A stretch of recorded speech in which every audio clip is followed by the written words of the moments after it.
Terminal, limite et comparaison, exercice 6, cosinus négligeable. Donc un classique, on a Vn qui est défini pour toute entier naturel différent de 0, et on nous demande de déterminer la suite Vn. Donc encore une fois, lorsqu'on a affaire à du cosinus, on commence par dire que pour tout n, bon là on va préciser pour tout n, c'est pour tout n, hein, d'ailleurs pour le cosinus, mais là on va dire pour tout n différent de 0, j'ai cosinus de n est une quantité qui est comprise entre moins 1 et 1.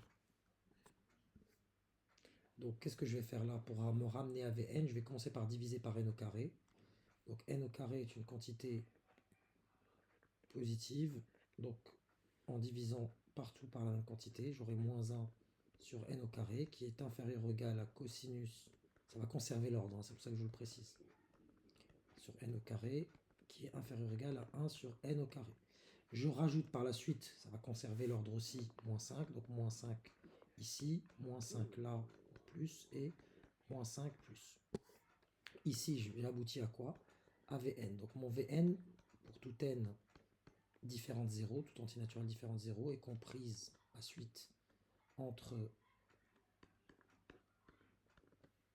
ces deux fonctions. Et là, je calcule les limites tranquillement. La limite de cette quantité, c'est moins 5 plus, là je l'écris très très mal, hein, en plus l'infini, ça tend vers 0. Moins 1 sur plus l'infini, c'est 0. Il ne reste plus que par somme moins 5, la limite.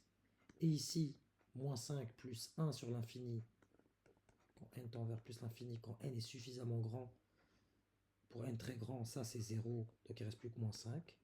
Donc on a la limite de Vn, d'après le théorème des gendarmes, qui sera moins 5, parce qu'elle est comprise entre moins 5 et moins 5, d'après le théorème des gendarmes. Je ne vais pas réécrire encore une fois, limite de moins 1 sur n au carré, etc. Vous avez compris comment ça fonctionne.